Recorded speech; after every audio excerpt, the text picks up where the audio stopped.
conseguiu se tornar em vida o maior escritor brasileiro do século XIX.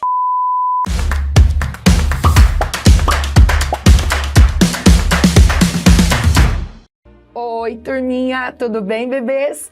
Aqui, Sassa Máximo, professora de obras literárias do Colégio, Curso e Sistema de Ensino Kelvin. Turminha, além do Memórias Póstumas de Brás Cubas, a Courtney Henning também leu Dom Casmurro. I finished it last night. Oh my god, I'm obsessed. I love Machado so much, and Dom Casmurro might be my new favorite book. It might be bumping posthumous memoirs of Brás Cubas out of place. I don't know. I love them both so much.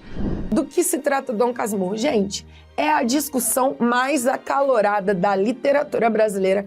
Eu diria que a mais acalorada da literatura em língua portuguesa. Tem uma discussão tão emblemática quanto essa. Capitu traiu ou não traiu Bentinho? E o quanto isso é relevante para a obra.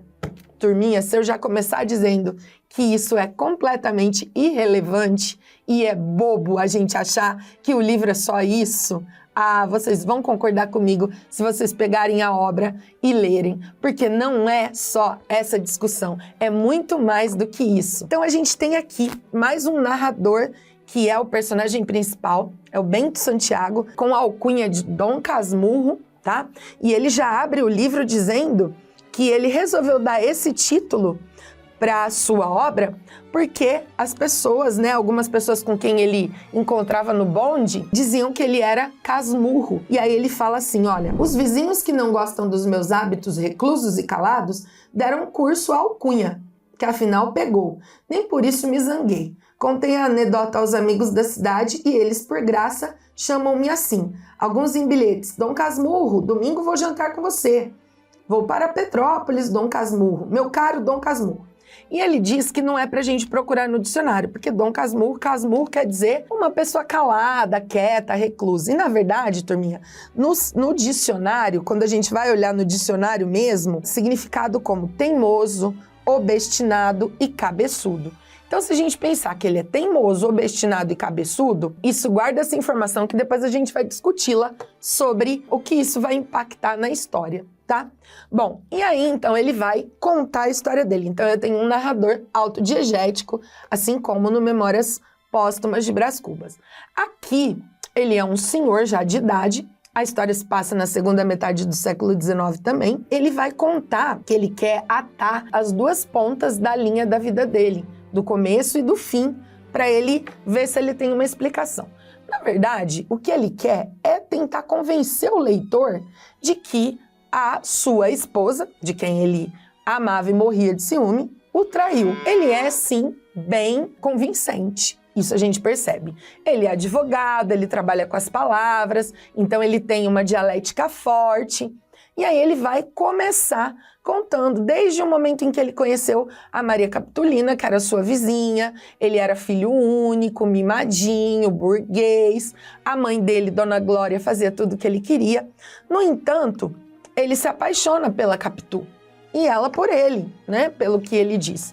E aí ele já vai ter um primeiro conflito aí, que é o seguinte, a mãe dele tinha feito uma promessa de que ele, se ficasse bem, né, ela tinha perdido já um filho, se esse nascesse homem e forte, ela o entregaria à igreja, quer dizer, ele deveria ser padre. E ele vai para o seminário, sim, conhece o Escobar, que vai ser o suposto traidor, e ele vai sair do seminário, ele vai conseguir sair do seminário e vai acabar se casando com a Capitu. A visão que se tem da Capitu, gente, ela é só do narrador. Em nenhum momento a gente percebe ao longo da leitura, de uma, duas, três vezes, que eu já li essa obra ou algumas mais, que a Capitu em si, ela só é vista pelos olhos do Bentinho.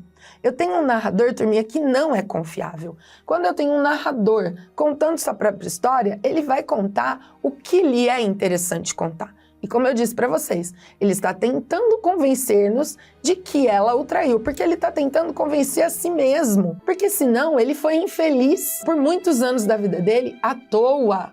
Por uma teimosia, por uma rusga, por uma ideia que ele colocou na cabeça. Em alguns momentos, a gente percebe que ele é muito levado pela opinião alheia. Olha só, ele entendia a Capitu com um olhar, né? E o José Dias, que era o agregado da casa dele, havia de uma outra forma. Olha só essa passagem. Olhos de Ressaca, o capítulo 32. Tudo era matéria as curiosidades de Capitu. Caso houve, porém, no qual não sei se aprendeu ou ensinou, ou se fez ambas as coisas, como eu. É o que contarei no outro capítulo. Neste, direi somente que, passados alguns dias do ajuste com o agregado, fui ver a minha amiga. Eram 10 horas da manhã. Dona Fortunata, que estava no quintal, nem esperou que lhe perguntasse pela filha. Está na sala, penteando o cabelo. Disse-me, vá devagarzinho, para lhe pregar um susto. Fui devagar, mas ou o pé ou o espelho traiu-me. Este pode ser que não fosse. Era um espelhinho de pataca. Perdoai a barateza. Pataca era um material barato, comprado a um mascate italiano. Moldura tosca, argolinha de latão, pendente da parede entre as duas janelas. Se não foi ele, foi o pé. Um ou outro, a verdade é que apenas entrei na sala, pente, cabelos, toda ela voou pelos ares e só lhe ouvi esta pergunta. Há alguma coisa? Não há nada, respondi. Vim ver você antes que o padre Cabral chegue para a lição. Como passou a noite?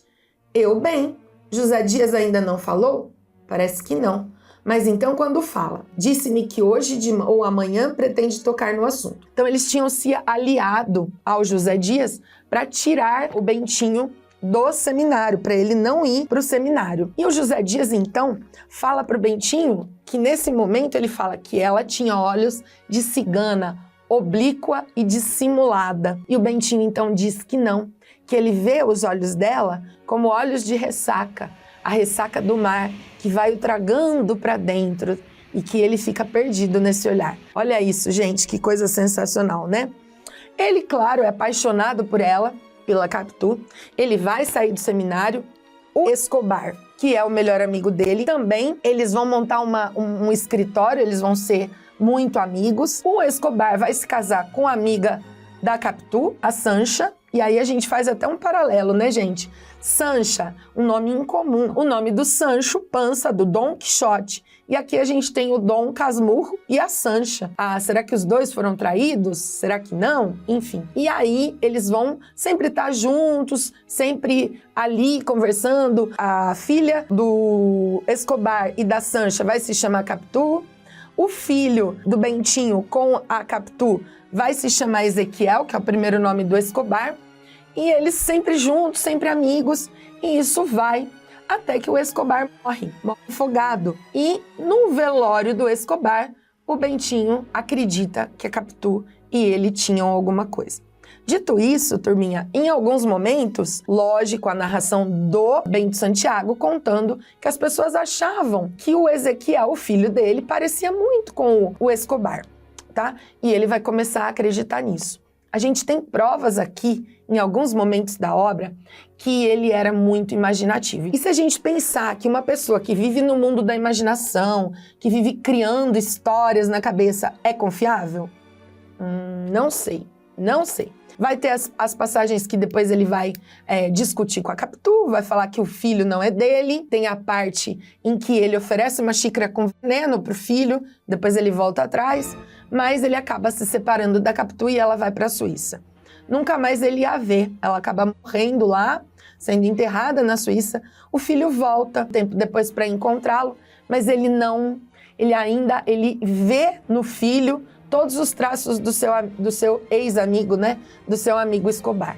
E fica essa inquietude e essa dúvida, inclusive na cabeça dele. E é a dúvida que ele tenta se convencer e tenta nos convencer de que isso realmente a Capitu o traiu. Mas ele não tem prova nenhuma para incriminá-la de fato. Essa história, turminha, ela é tão emblemática que em 1999, aqui no Brasil, a Folha de São Paulo, como uma homenagem ao centenário da obra e os 160 anos do Machado de Assis, fez uma simulação de júri com o julgamento da Capitu. Eles chamaram, na época, um dos juízes do Tribunal Superior, né? Chamaram uma advogada de defesa da comarca de São Paulo, um promotor, e montaram de verdade mesmo uma simulação de julgamento para Capitu. Chamaram alguns estudiosos da obra do Machado de Assis e a Capitu foi absolvida, tá, turminha? Se vocês tiverem curiosidade, procurem na internet Julgamento da Capitu da Folha de São Paulo, que vocês vão ver que foi uma coisa, assim, sensacional. Além disso, claro, nós temos, em 1999, alguns escritores reescreveram a obra, por mais que o Alfredo Bozzi, que é um grande crítico literário, diz que Machado de Assis não se reescreve nunca, né? Seria quase que um pecado mortal na literatura. Turminha, então é isso. Quero agradecer vocês, pedir para vocês se inscreverem nas nossas redes sociais, para vocês acompanharem tudo que estiver acontecendo no nosso sistema de ensino Kelvin, tá? E foi um prazer ficar aqui com vocês e falar um pouquinho desse autor, que é um dos autores mais legais de toda a literatura. Um beijo, obrigada!